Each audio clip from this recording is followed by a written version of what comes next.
Oye, qué interesante, oye, estas fotografías, bonitos recuerdos. ¿Había cámara en ese tiempo? No, sí, en ese tiempo estaba La Leica. La Leica, claro. Se costaba como Lucas, digamos, ahí en la feria. ¿Pero y de quién son estas fotos? Son de Osvaldo. ¿Y esa de quién es? Esos son los padres. Ah, se parece a tu hermano. Sí, Sí, sí, que yo soy adoptado. Ah, ya. ¿Y esa? Esa también, y bueno, ella es la madre de él. Oye, ¿y de qué año son estas fotografías? Del 70. Del 70. Sí, más o menos 70. Y antes, y anterior también. Hola. Hola, ¿cómo están? Bien, ¿y usted en qué anda? Aquí, gracias. Buena. Estamos Vinito, haciendo- vinito, tan temprano. ¿Y ustedes? Sí. Nada, fuimos a una charla que me invitaron. Del Picaflor y Kelly. Ay, esa es la Sí, esta. opción. No, bien bonito. Sí. Estuvo bueno, estuvo bueno. Muchas cosas. Y a ver, ¿qué me entiendo? A ver. Ya. El nombre científico del picaflor es Lidia Yeti. Bueno. Algo aprendí. Tampoco se aprende. Qué bueno. Oye, no tomen así. Ya, Gracias. Gracias. Tengo Permiso. miedo. Me queda más pizza. Sí, Todavía ya. queda. Bueno, todos los pájaros ya y animales tienen nombre en latín. Ah, sí. Sí. ¿Y el del cóndor? No lo sé, me pillaste. Ahí. Ya. Qué ya, no. Sí. No entiendo. Pero ya, ¿lo vamos a buscar por el compro? Sí. ¿Cómo? No, Permiso. A la chica. se les va a enfriar la pizza. Son jóvenes, están medio buenos.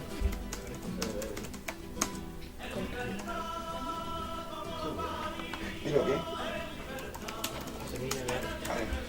Oye, la foto. Oye, ¿lo encontramos? ¿Lo encontraron? Sí. Se llama cóndor andino. ¿Cuánto? Cóndor andino o tenía un nombre latín. Vultur griffus. Sí. ¿Cuánto? ¡Ah, que estáis sordos! Vultur griffus. De malo, nomás de malo. Se hace. Sí, pero también vimos algo sobre la operación Cóndor. ¿Alguien sabe sobre eso? Mira, esto en realidad no tiene nada que ver con la flora y fauna, digamos. Son una historia muy dramática, muy triste, digamos, donde intervinieron chacales, cobardes y aves de rapiña.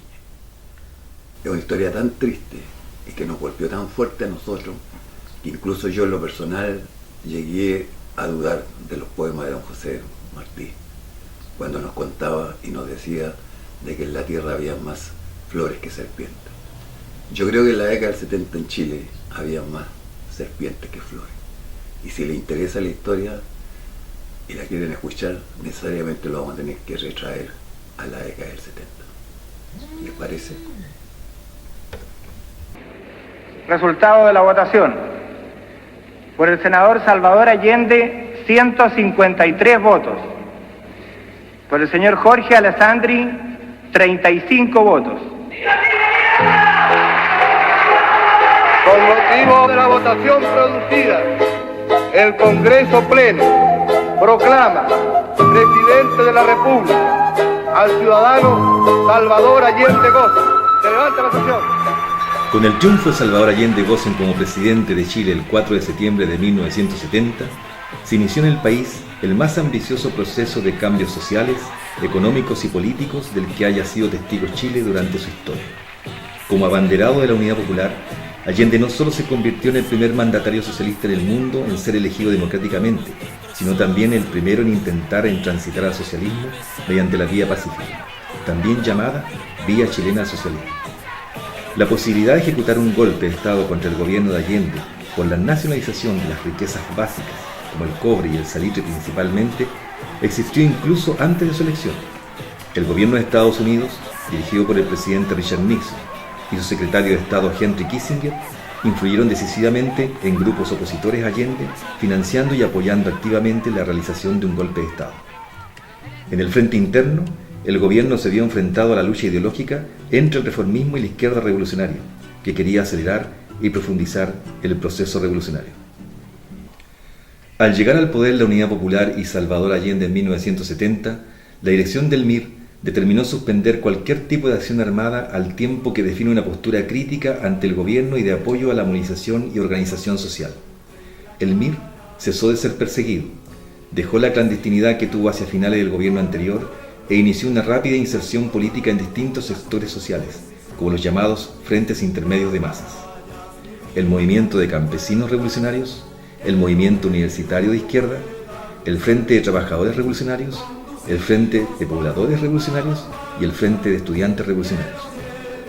Entre 1970 y 1973, el MIR se convierte en un partido de masas con influencia a nivel nacional y en disputa con aquella izquierda partidaria del reformismo, es decir, con los sectores que apoyaban mantener el proceso político de la Unidad Popular por un cauce legal e institucional. A pesar de las diferencias con Allende, coloca su incipiente estructura militar a disposición de la seguridad del presidente, y el mismo día 11, Miguel Enrique ofrece sus mejores hombres para rescatar al presidente Allende de la moneda, ofrecimiento que es rechazado por el presidente. Después del golpe de Estado, el MIR fue proscrito y reprimido severamente.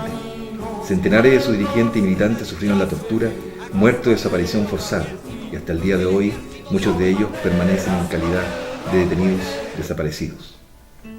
El día martes 11 de septiembre, los acontecimientos comenzaron a desarrollarse desde muy temprano. Informado de la sublevación de la Armada, Allende se dirigió raudamente al Palacio de la Moneda a las 7:30 horas de la mañana, el que estaba custodiado por tanquetas de carabineros. Luego de conocido el primer bando de la Junta Militar, poco a poco se fueron retirando. 45 minutos más tarde se iniciaba el ataque al Palacio de Gobierno por tierra. Cerca de las 11 de la mañana, el presidente Salvador Allende dirigió su último mensaje al país a través de una cadena de radioemisoras simpatizante del gobierno. En este señalaba su decisión de no abandonar la Casa de Gobierno. Agregaba que se mantendría firme en su postura de seguir defendiendo a Chile. Al mediodía se inició el bombardeo sobre la Moneda, el que se prolongó durante 15 minutos. Aviones Hawker Hunter de la Fuerza Aérea de Chile, luego de sobrevolar su objetivo, atacaron la sede de gobierno con cohetes rocket que destruyeron dependencia y provocaron el incendio del edificio.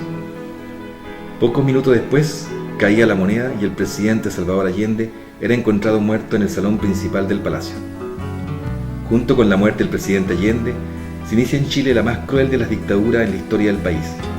Miles fueron detenidos, torturados, muertos y desaparecidos, siendo la violación de los derechos humanos la política permanente del largo, negro y sangriento periodo de la dictadura.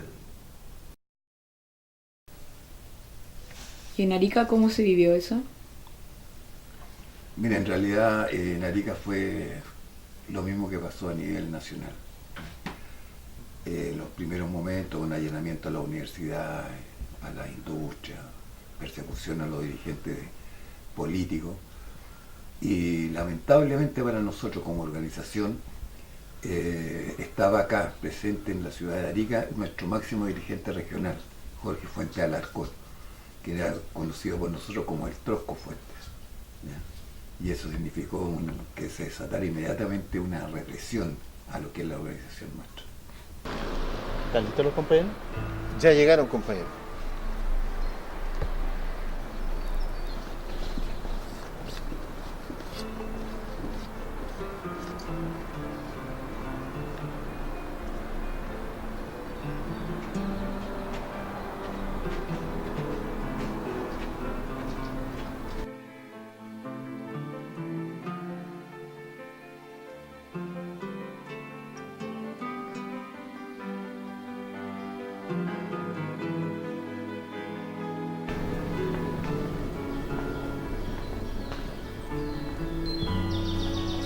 Compañero, usted queda a cargo de la seguridad de la reunión de este momento.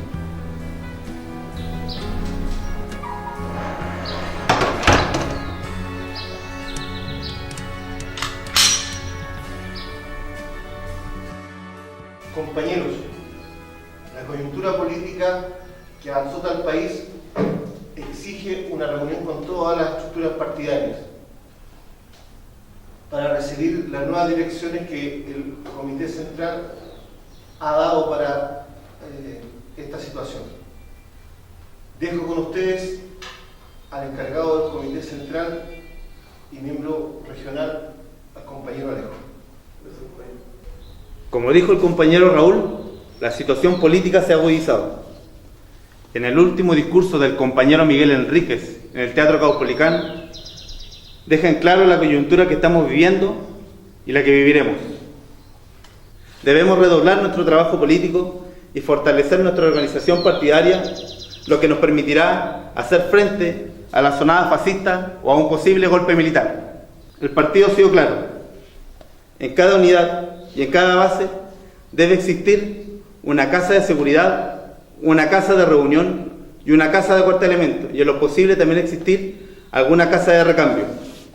Compañero, insisto, la situación política no es buena, y como dijo nuestro secretario general, el partido debe prepararse para resistir, debe prepararse para luchar y debe prepararse para vencer.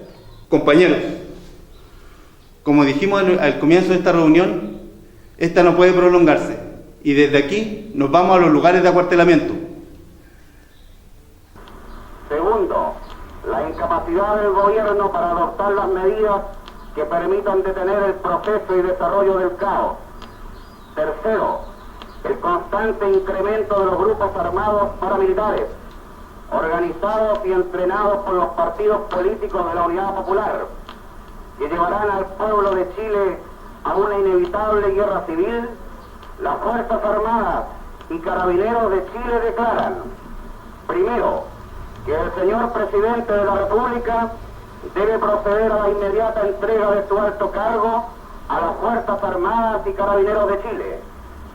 Segundo, que las Fuerzas Armadas y el Cuerpo de Carabineros de Chile están unidos para iniciar la histórica y responsable misión de luchar por la liberación de la patria del yugo marxista y la restauración del orden y de la institucionalidad. Tercero, los trabajadores de Chile... La cagada es más grande de lo que pensábamos, weón. ¿Qué será el Trosco? El Trosco ya está trasladado a la Casa de Seguridad del Cerro de la Cruz, fue con los custodios. Compañero, ¿qué cresta vamos a hacer con el Trosco acá en Arica, weón? Claro, porque estando el Trosco aquí, si lo agarran, todo esto repercute en Arica, en Antofagasta y en Santiago.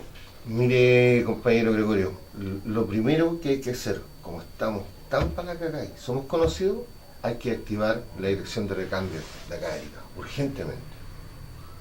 Mira, Raúl, acá lo que hay que hacer es esperar los enlaces, y así se puede reactivar la dirección de recambio. Junto con eso, compañero Gregorio, es indispensable que la nueva dirección saque al Trosco de Arica.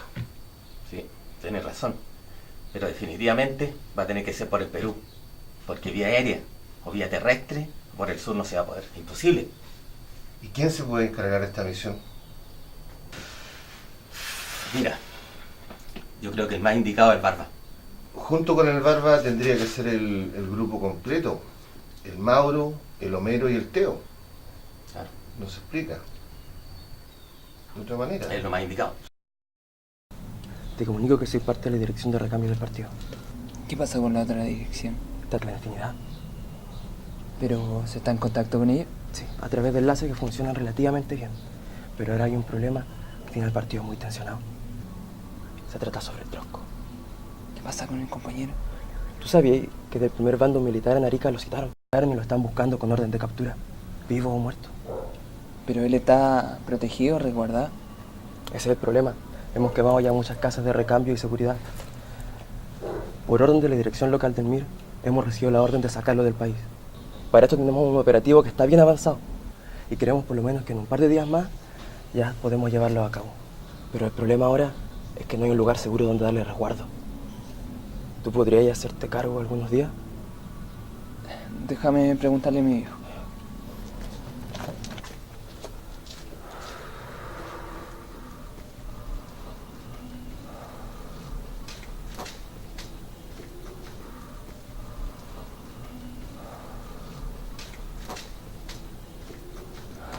Ya, compadre, ¿hay que ir a buscarlo? No, dale a la esquina.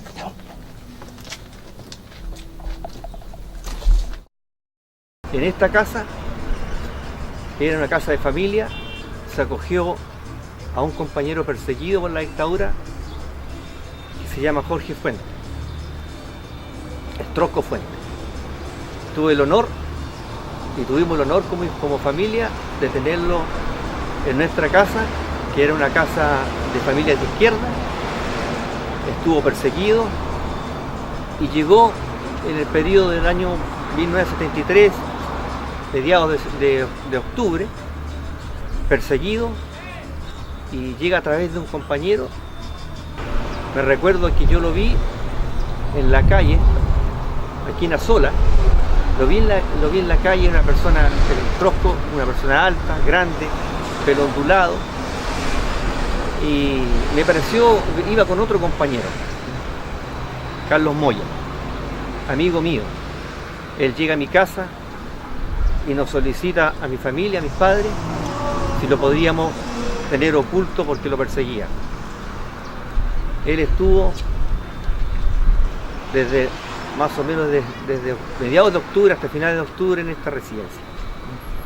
Fue parte de la familia, fue un amigo más, y lo quisimos mucho porque él tenía una calidad humana tremenda, era un compañero comprometido, era un compañero del MIR, y en ese periodo se organiza una salida para tratar de eludir el cerco militar, y se pretendía que el compañero saliera a través de Perú. Bueno, mi nombre es Carlos Moya. En esta casa me tocó vivir uno de los momentos importantes de mi vida, cuando todavía éramos muy jóvenes.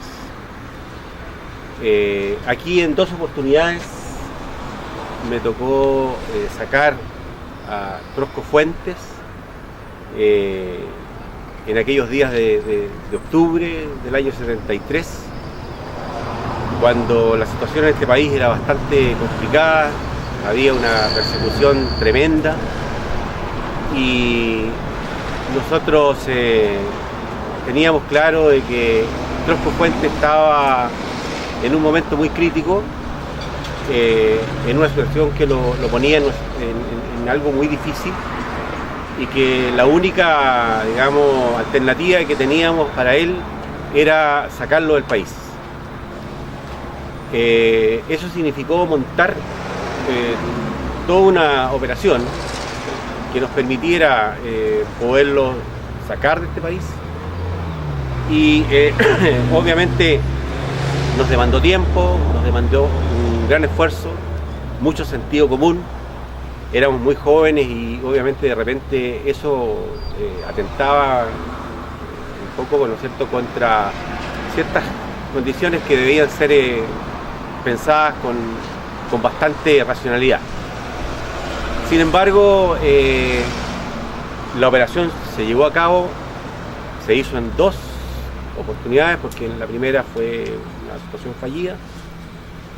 Y bueno, en uno de esos días de octubre me correspondió sacar desde esta casa al Trosco Fuente para conducirlo hasta el valle de Yuta, en un punto que teníamos predeterminado, que había sido estudiado y que trazaba una ruta que nos llevaría hasta Taño. 4 personas las que llegamos hasta el punto de encuentro. Subimos unos elementos que íbamos a necesitar en el camino por cualquier eventualidad que pudiera haber, y nos enfilamos hacia el valle de Yuta.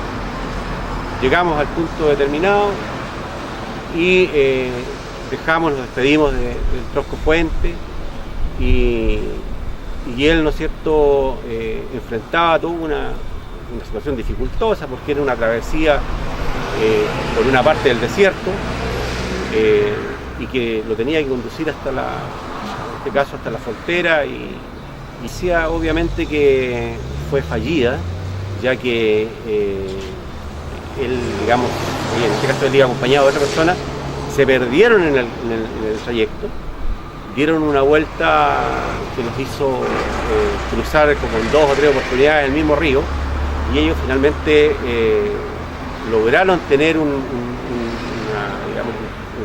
referencia que los trasladara de nuevo al valle de Yuta, más o menos al lugar desde donde habían partido, y tuvieron que devolverse hasta Arica llegando en la madrugada de este caso del día siguiente, que ellos habían partido. Hasta ciertas horas de la mañana yo estaba absolutamente convencido de que él había salido. Sin embargo, en el transcurso del día me muevo hasta esta casa, ¿cierto?, para tener alguna información qué pasaba, y me encuentro con la gran sorpresa de que el Trosco Fuente estaba de vuelta, lo cual nos ocasionó un impacto tremendo en ese momento, porque había resultado fallida la operación que habíamos destinado, digamos, para su salida. Eso obviamente logró entrar a conectarse de tal manera que pudiéramos elaborar de la manera más rápida posible otro tipo de operación para que él pudiera abandonar el país. De modo que aproximadamente una semana después, una vez, ¿no es cierto?, hechas las coordinaciones que correspondían, que no es del caso ahora, digamos, especificar, pero logramos establecer un nuevo plan, ¿ya?, donde participó un grupo de más personas, con un apoyo logístico mejor logrado, y eso hizo que una semana después pudiéramos concretar nuestro trabajo y llevar al Trosco de vuelta, ¿no es cierto?, a un determinado punto de nuevo para que él pudiera abandonar el país.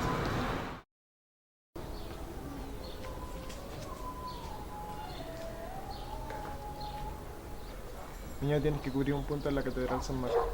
Siéntate en el primer asiento en la puerta de escape en la derecha. En ese momento te darán las directrices de tu misión. Orden de partido.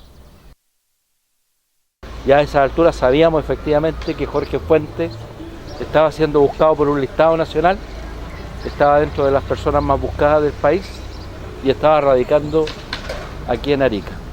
Lo que no sabíamos era la situación difícil que estaba haciendo no solo para él como persona, sino para todos los compañeros de Arica. Había todavía un pequeño grupo de compañeros funcionando, entre los cuales estaba el Carlos, que, bueno, de eso me entero ahora. Yo seguía pensando que el Bigote estaba ahí todavía al mando del buque, que toda la estructura que habíamos conocido de alguna manera, pero también me entero que el Bigote había caído el 21 de octubre. Es en esa fecha en adelante cuando a nosotros nos dice un compañero muy conocido para mí, bugueño, me dice: ¿sabe, compañero, tiene que irse a la iglesia San Marcos? Ahí lo va a contactar un compañero de la estructura del partido y tiene que estar a tal hora, tal día, y me da todas las señales. Pero usted se tiene que sentar en un banco y va a ver adentro de la iglesia un solo compañero sentado en la columna, antes de la puerta de salida, del costado derecho, me dijo, va a estar sentado un compañero ahí en esa, y usted va a hablar con él. Yo sabía que yo tenía que buscar alguna alternativa porque estábamos en una situación bastante compleja. Estábamos en la casa de la tía, una vieja militante socialista, que tampoco sabíamos qué seguridad tenía ella. Por lo tanto, cumpliendo con lo que Bugueño nos había dicho, nos dirigimos por esta escalinata a la reunión que íbamos a tener. Recuerdo que era un día después de las 8 de la tarde, había que estar entre la hora del toque de queda, ya había empezado el toque de queda. Antes del toque de queda, cosa de moverse con rapidez la entrada y la salida. Llegamos acá a la iglesia de San Marcos, que fue la última visita que hicimos a la iglesia, y efectivamente nos sentamos en uno de los bancos que está antes de la puerta de escape, que está a la mano derecha, entrando a la mano derecha, y ahí estaba un compañero que me dio las últimas instrucciones.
misión que te ha sido encomendada es comandar el grupo que se encargará de sacar el Trosco del país. Esto ocurrirá en un día más. El equipo ya se conformó.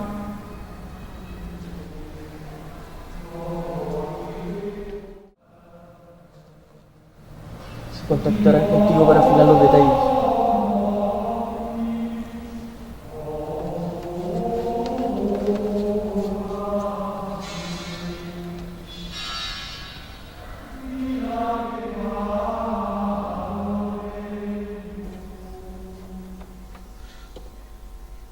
Ok, llegar al kilómetro 14 de Utah y debemos tirar al norte. Cumpleaños feliz, te deseo a ti. No te creo. ¿Qué tenía ahí? ¿No? Mario, yo te preparé esto porque es tu cumpleaños. Sí, se ve muy rico. ¿Y qué van a Preocúpate de esto hacer? nomás. ¿Qué van a hacer de ti? ¿Pero por qué tenía eso ahí? No, por nada, hermano. Tú tranquila nomás. Igual no te puedo contar. Tienes que confiar en mí nomás. Mario, no es necesario. ¿Qué van a hacer? ¿A dónde tienen que ir? Es una misión que tenemos que hacer, tú no tenés por qué saber eso. Confía en mí nomás, ya. Si te pido que confíes en mí, tienes que confiar en mí, si no es nada. Esto está súper bueno. Te vas a tener que ir así. Siempre es lo mismo contigo. Así que es necesario. Pero hermano, tú tienes que tener cuidado. Tú tienes que estar tranquila nomás, hermana, tienes que confiar en mí, si todo va a estar bien. ¿Y a qué hora tenés que ir? Ya nomás me tengo que ir, sí. Tengo que irme con Esteo. ¿Qué horas son ya? Van a ser las 6. Déjame ir a buscar al Mario. Sí, es igual, yo tengo que ir caminando. Ten cuidado ya.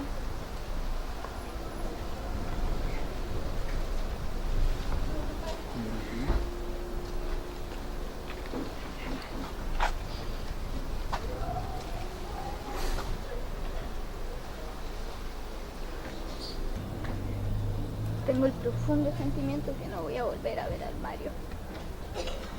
Te di lo que pasó, ¿no? Que tu tío ya se fue. Bueno, este es el punto donde finalmente nos encontramos con el grupo que yo ya había recibido la orden de participar como escolta en la salida del Trosco. Y este es el lugar, este es el sitio, es un sitio de Eriazo en la época, no tenía el pavimento que tiene ahora esto. Y se nos dice que ya vienen, que iba llegando el vehículo que nos iba a buscar. Me acompañó la tía Carmen hasta acá. Ella estaba con su delantal de dueña de casa, una antigua socialista ella, y se despide aquí de mí. Me dice, lo último que me dice: yo voy a ir al puesto fronterizo para saber qué pasó con ustedes. La veo que se devuelve, yo me acomodo como podíamos porque el vehículo era muy estrecho para la cantidad de jóvenes que íbamos arriba de él, y recuerdo que me senté al lado del mismo Trosco. El Trosco se hace un movimiento así, me dice: bueno, tenés que sentarte pegado aquí nomás porque no hay más espacio. Y lo subimos. Yo lo conocía a él porque él había sido dirigente del liceo donde yo estudié, en Santiago de Chile, pero habíamos dejado de ver, ¿no? Ya todo el resto de la historia del Partido Concepción. Era un profesional cuando yo lo volví a encontrar como parte de la dirección del MIR. Yo lo recuerdo durante todo el trayecto, la talla, la broma, mostró en un momento determinado cuál era todo su equipaje, que tenía un par de calzoncillos en un bolsillo de la chaqueta de ese tipo marinera y un cepillo de dientes. Era todo su equipaje, todo el equipaje, pero muy optimista. Él pensaba de que yo no sabía de que había habido un primer intento de salir desde Arica rumbo al norte, y para mí esta era una tarea que me había encomendado la dirección de mi partido. Yo consideraba que era una tarea que había que cumplir, pero nunca pensamos que nos íbamos a ir al exilio. Nosotros siempre pensamos que nosotros acompañábamos al Trosco, lo dejamos, como quien deja a alguien en Tacna, y volvíamos a Chile. Pero bueno, este fue el último punto de contacto en Arica. De aquí nos desplazamos a Utah, kilómetro 12, entre el 12 y el 14, yo no lo tengo muy claro. Pero fue el último momento que estuvimos en el año 73, en octubre, que estuvimos en esta querida ciudad de Arica, que había sido la ciudad que para mí me había acogido, en la cual yo había estudiado y había crecido también como hombre, como persona, había desarrollado mis necesidades también de ser parte del desarrollo social y político que había en la época, que fue una época de mucha efervescencia. De ahí que fuéramos muchos los jóvenes que estábamos participando en esta idea de transformar al país, de hacerlo más participativo, democrático, que repartiera mejor sus recursos. Y en eso nos quedamos. O sea, la historia nuestra quedó hasta ahí, pero creo que aportamos, por lo menos sabemos, que ese día Jorge Fuentes, el Trosco, estaba vivo, lo llevamos vivo hasta su punto de destino, salimos vivos todos de Lima, Perú, rumbo a La Habana, y en el año 75 nos enteramos de que nuestro amigo el Trosco Fuentes estaba detenido en Paraguay, y de ahí ya no solo le perdimos la pista, con el tiempo también nos enteramos que había sido cruelmente torturado hasta que finalmente fue asesinado. Hoy ya son casi 44 años en que con un grupo de compañeros de Arica, del MIR de Arica, de mi querido MIR de Arica, nacimos, digamos, hacia otra experiencia. Veníamos cerrando la experiencia de haber estado escondidos porque no teníamos una capacidad de estar clandestinos, estábamos escondidos en Arica y se nos había dado la tarea de sacar al compañero Jorge Fuentes, que estaba en condiciones ya muy difíciles de sostenerlo en nuestra querida ciudad. Llegamos en una citroneta, nos estacionamos a lo que es al otro lado del camino, que este camino antes era de tierra nada más, y por la línea de ferrocarril, lo tengo muy claro. Y en la línea de ferrocarril ahí nos quedamos un rato. Ahí venía Tobar, Machuca en la época para mí, ahora es Angelotti, Barcelotti, estaban Espinosa y Fuentes. El chofer ya se había retirado con su vehículo, él nos había acompañado hasta este lugar, que era el lugar que teníamos acordado un poco para despegar en lo que sería la última travesía. Juntos, la última travesía juntos, porque el grupo luego de algún tiempo, no muy largo, en un periodo yo calculo como de 6 a 7 meses, el grupo se separaría por decisiones que tomaron los que eran en la época los dirigentes nacionales del MIR. Este fue el inicio de una larga caminata. Ustedes van a ver hacia atrás que empieza este monte que es de arena. Esta fue nuestro periodo. Tuvimos un terreno bastante llano al iniciar, justamente nos pudimos esconder en matorrales como estos y ahí tomar los acuerdos de cómo iba a ser la marcha. Respirar un poco, vigilar también hacia los alrededores, que no hubiera patrullaje policial o militar.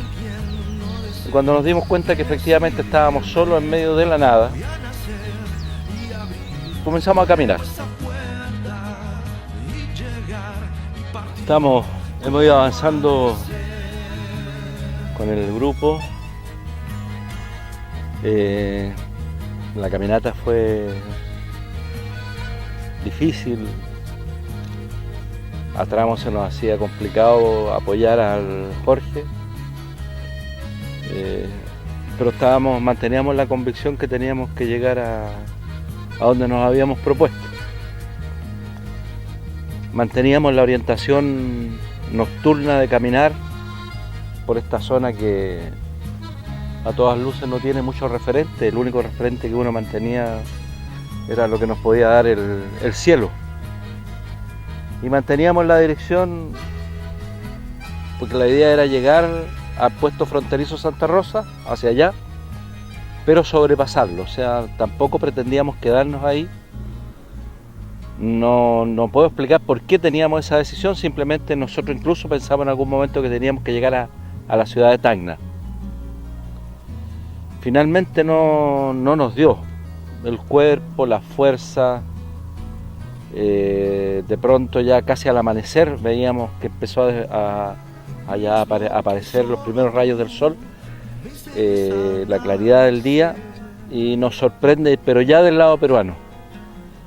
nosotros después sacábamos la cuenta que habíamos sobrepasado la frontera que está establecida en el puesto fronterizo en aproximadamente entre 5 y 7 kilómetros. Nos encontramos en una gran zanja ahí. Eso era lo que pensábamos nosotros al principio que era una zanja, pero después cuando ya era de día plenamente nos damos cuenta de que era una quebrada. En la quebrada nos tiramos, estábamos esta incertidumbre de estar en otro territorio, en otro país, no saber cómo podían reaccionar las autoridades de la localidad de Tacna, y nos quedamos dormidos. Recuerdo que nos quedamos dormidos y cuando despertamos estábamos rodeados por guardias de la frontera de Perú, era la Policía de Investigaciones de Perú, la PIP, y nos hizo montar en un vehículo cerrado, donde atrás iba un solo guardia con nosotros, y nos trajeron en dirección sur. Ahí nuevamente la incertidumbre también de qué estaba pasando, para dónde íbamos, y fue Jorge, lo recuerdo claramente, el que nos dice, le pregunta al guardia que iba con nosotros que hacia dónde íbamos, porque pensaba en algún momento que nos podía traer de regreso a Arica, y de ser eso estábamos perdidos, algo había que hacer arriba del vehículo. Afortunadamente lo que nos dice el guardia es que íbamos al puesto fronterizo y que ahí teníamos que declarar qué estábamos haciendo en Tacna, y bueno, lo que empezó a ocurrir de ahí en adelante ya es otra historia, porque llegamos al puesto fronterizo efectivamente, nos distribuyeron en 2 calabozos. A mí me tocó estar en un calabozo con otro chileno que había cruzado normalmente la frontera, estaba muy bien vestido. Bueno, con la conversación era Luis Gurra. Luis Gurra era un dirigente de la Juventud Radical de la época, también había sido miembro del equipo económico del gobierno de Allende, y para nosotros Lucho Gurra iba a empezar a ser importante, por lo menos en toda esta etapa de la salida de Perú, a empezar a escribir la historia ya de La Habana. Toda esta transición de Lucho Gurra fue muy importante para nosotros. Si importante fue en esta etapa anterior el Muñoz Baigorri, ya empezaba a ser otro personaje chileno también, pero ya de la zona central, el Lucho Gurra, el que nos ayudaría a salir definitivamente en este tránsito que teníamos entre Tacna, Lima, La Habana. Vivía en una casa en las viejas calles de Arica, en Vicuña Maquena. Era una casa enorme, con habitaciones de adobe, amplias, frescas, y con un patio enorme, lleno de plantas, de árboles de fruta. Viviendo cerca, ese fue el lugar de encuentro nuestro, de conversaciones, de juegos, ¿no? Más adelante, con la muerte de Elmo, su hermano, comandante guerrillero, él encatilló en él una particular atención a la lucha por la desigualdad, contra la desigualdad, ¿no? Como espontánea herencia, ¿no? No la pasó muy bien Homero, ¿no? Pero eso en su juventud, en su infancia, pero eso le sirvió para darle coraje y una gran fuerza interior. Transformó en él un buen hombre y un generoso compañero. Quizás no era el más preparado intelectualmente, pero tenía un nivel de entrega total, ¿no? Tanto de donar su vida por sus ideales. Su lucha, su muerte en mí causó una gran tristeza, ¿no? Pero me llena el corazón de orgullo. Es un lindo recuerdo de todas maneras de un amigo, de un primo, de un compañero. En mitad de una época en que los ideales resaltaban más que nunca en el tiempo, las juventudes alzando las banderas a la lucha y con la canción El extraño de pelo largo sonando en las radios, partiste, tío querido, dejándome solo el mezquino recuerdo de correr hacia tus brazos, mientras esperabas que llegara hacia ti. Solo 2, esos son para mí, solo 2 recuerdos de ti, pero tan vivos y tan hermosos, que eso me basta para saber que debiste haber sido un ser espectacular. Te he buscado con tanta intensidad, te necesito con toda la verdad para entregársela a mi familia, pero allá vamos, caminando hacia la reconciliación y la verdad. Ya te haces más visible, ya casi se te siente. Has venido a remover recuerdos y a sacudir sentimientos. Seguiré buscando por ti. Seguiré tras la verdad. Seguiré corriendo con los brazos abiertos hacia ti. Espéranos que toda mi familia va conmigo. Te recordamos todos. Vives en nuestras mentes. Se me antoja imaginarte riendo como siempre y que te alejaste sabiendo que lo que hacías, lo hacías con el total convencimiento de que estaba en relación a tus ideas. Desde aquí, solo en otra dimensión espero alzar aquella bandera junto a ti. El 24 de febrero de 1976, Jorge hacía llegar una carta a sus padres. En alguna de sus partes decía: queridos padres, hermanos y demás familiares, les dirijo estas palabras para que ustedes sepan qué es de mí, cuál es la razón por la cual no estoy con ustedes. Ante todo, esta carta les llegará a ustedes cuando yo, por razones de esta lucha, no pueda estar más con ustedes. Es este el motivo de la presente. Primero quiero que ustedes sepan que la historia la hacen los hombres, hombres de gran sensibilidad humana y también inescrupulosos. La hacen los pueblos y yo soy parte de los pueblos, y deseo ser de la primera clase de hombres. Estas ideas no son imposibles llevarlas a la realidad. Quien ama de verdad a los hombres y a sí mismo, está dispuesto a engrosar las filas del pueblo para combatir a estos señores. ¿Y cómo combatirlos? Bueno, el pueblo cuenta con hombres que se dan cuenta con más rapidez de estas cosas. Son los mejores del pueblo y ellos se agrupan y forman una organización. Esta organización en nuestro caso se llama MIR. Es por eso que nuestro querido dirigente Miguel Enríquez, que nos muestra el camino a seguir, nos dice: en esta lucha se nos puede ir la vida, pero la continuaremos hasta la victoria. Los quiero y deseo verlos. Victoria o muerte, la resistencia triunfará. Estuvo detenido en Paraguay, fue torturado en Paraguay, fue traído a Chile y lo siguieron torturando día y noche. Tuvieron testigos. Tenemos el lugar, sitio, quiénes, cómo, cuándo. No sé qué esperan. Él fue la clave de Operación Cóndor, porque en esa Operación Cóndor se ve en este caso que todas las dictaduras estaban conectadas, que todos se ayudaban, como Interpol, se ayudaban con uno y otro, o tal persona que ustedes buscan está aquí. Eso es lo que creo yo, hecho que este caso no se aclare y no se haga justicia. La Operación Cóndor, o el Plan Cóndor, fue un plan de inteligencia diseñado y coordinado por los servicios de seguridad de las dictaduras militares de Argentina, Chile, Bolivia, Brasil, Paraguay y Uruguay, por orden del Departamento de Estado norteamericano, para aniquilar a la izquierda opositora durante la década de los 70 en plena Guerra Fría. En los archivos de la Agencia Nacional de Seguridad de Estados Unidos se menciona de forma explícita a la operación, o Plan Cóndor, como un acuerdo de cooperación entre los servicios de inteligencia de América del Sur para eliminar las actividades revolucionarias en el área. Los países sudamericanos intercambiaban información acerca de opositores al régimen o sospechosos de serlo, y cooperaban para perseguirles a través de las fronteras nacionales. Las fuerzas armadas y paramilitares de las dictaduras de Sudamérica se desplazaban libremente para secuestrar, torturar y asesinar a los ciudadanos considerados sediciosos e intercambiar los detenidos. Según los archivos del terror descubiertos en Paraguay, la operación o Plan Cóndor dejó el terrible saldo de 50.000 muertos, 30.000 desaparecidos y unos 400.000 presos, especialmente guerrilleros o sospechosos de serlo, del movimiento de izquierda revolucionario MIR, el Ejército Revolucionario del Pueblo, Montoneros de Argentina o los Tupamaros uruguayos. La detención y desaparición de los ariqueños Homero Tobar, Mario Espinosa, Jorge Bercelotti y el dirigente Jorge Fuente Alarcón es considerada la primera realizada por la Operación Cóndor en América del Sur.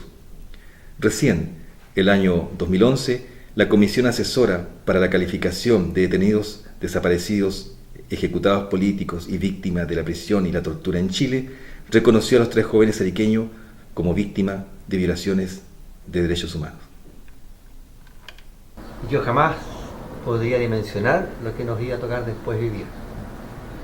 Y sobre todo hoy día encontrarnos después de 44 años en una dimensión, yo diría hasta mágica, en el sentido de que hemos reconstituido historias que estaban muy parceladas, o sea, estaban, yo diría, fragmentadas.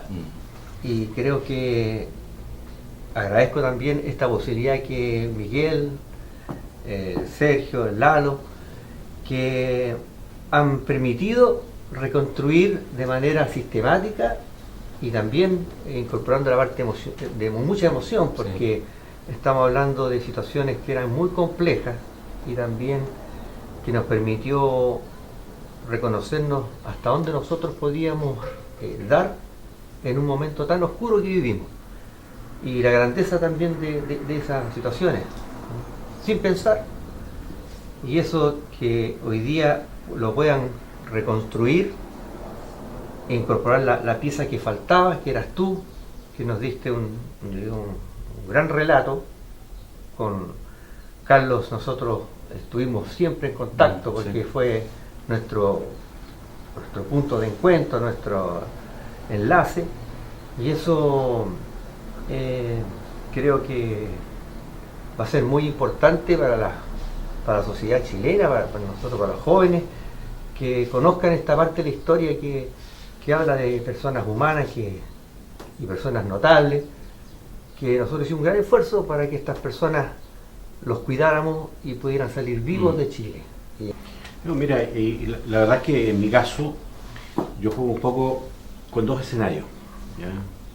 Una con el hombre con el cual estuve siempre en contacto, con el cual pudimos vernos, y en el caso tuyo con el hombre que designamos para que hiciera un trabajo y que pusimos en sus manos, ¿no es cierto?, la ejecución de esto, pero que yo no conocí, que yo hoy en día lo conozco, tengo la oportunidad de verle la cara y de decirle también, mira, esto es lo que hicimos, y la verdad que hicimos recaer en ti una responsabilidad y que tú cumpliste absolutamente, y que de la cual hasta el día de hoy, ¿no es cierto?, nos estamos alegrando, porque lo que tú hiciste obviamente fue intervenir en un proceso y que guiaste a un grupo de personas, y esas personas llegaron como nos habíamos prometido que llegarían, de modo que pero no te conocía, o sea, físicamente yo no así que para mí ha sido muy grato, digamos, poder conocer esa pieza que estuvo a cargo de esa parte. Supimos de la detención de Jorge Fuentes cuando ya estábamos detenidos. Entonces, para nosotros fue un tremendo shock, porque el esfuerzo que hicimos colectivo para rescatar al compañero perseguido y ponerlo en libertad, nos encontramos con la sorpresa que fue detenido en Paraguay. Eso fue un golpe para nosotros tremendo, ¿verdad?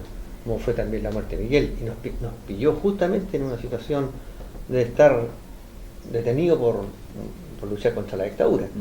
Entonces eso no nos fue fácil. Es como que un muro se te derrumba, o sea, es todo lo construido de lo poco que habíamos hecho con los pocos recursos que teníamos.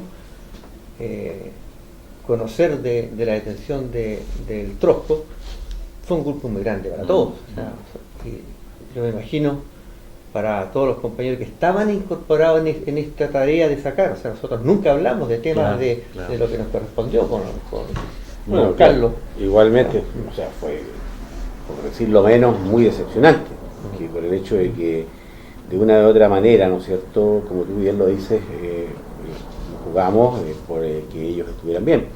Ahora, evidentemente nos preguntamos, bueno, razones tienen que haber habido, ¿no es cierto?, para que ellos hubiesen querido regresar al país, pero el instante político que se vivía en este país era como el peor momento. Era como el peor momento, porque se estaba viviendo una situación represiva pero extraordinariamente alta, ¿ya? Por lo tanto, yo creo en lo personal, ¿no es cierto?, y aquí me lo juego en lo personal, que no era el momento para que él hubiese vuelto al país, y ninguno de los compañeros, ¿ya? Así que desde ese punto de vista, en lo personal yo me sentí muy decepcionado, ¿ya? Sí. Y lo pudimos medir desde la juventud que teníamos. Es decir, éramos gente muy joven, si bien es cierto que podíamos arriesgarnos a muchas cosas, estábamos dispuestos a hacerlas, pero aún éramos capaces de evaluar que era una situación muy, digamos, muy poco afortunada. Sí. No fue lo que nosotros habíamos pensado que tenía que ocurrir. En realidad eran personas que de gran valor, y que las hubiésemos necesitado en otras condiciones. Sí, no, yo comparto mucho lo que dices tú, Carlos. Yo también, o sea, me entero estando en condiciones de exilio, a diferencia de ustedes estaban presos, yo estaba exiliado ya, y me entero también de la caída en prisión del Trotsko, y me voy enterando poco a poco, además de la muerte de los demás compañeros. Es más triste de lo que alguna vez nos habían contado.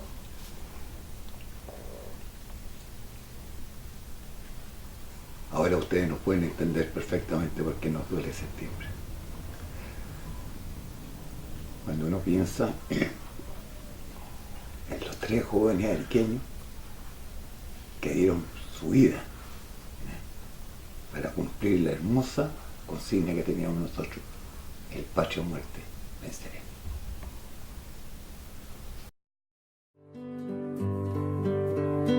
Aunque los pasos toquen 1000 años este sitio, no borrará la sangre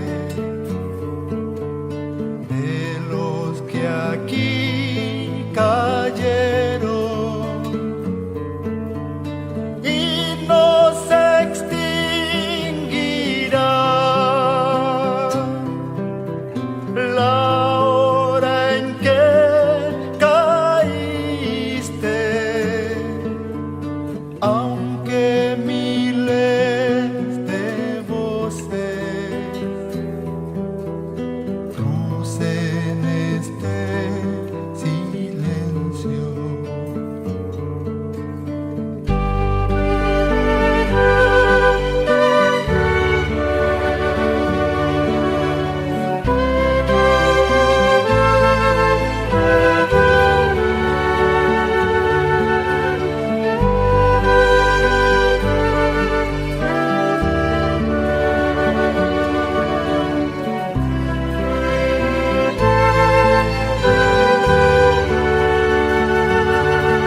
aunque los pasos toquen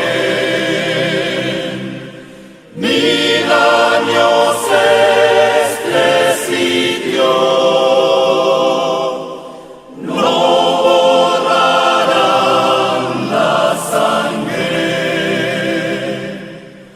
de los que aquí cayeron y no se extinguirá la hora en que caíste, aunque mi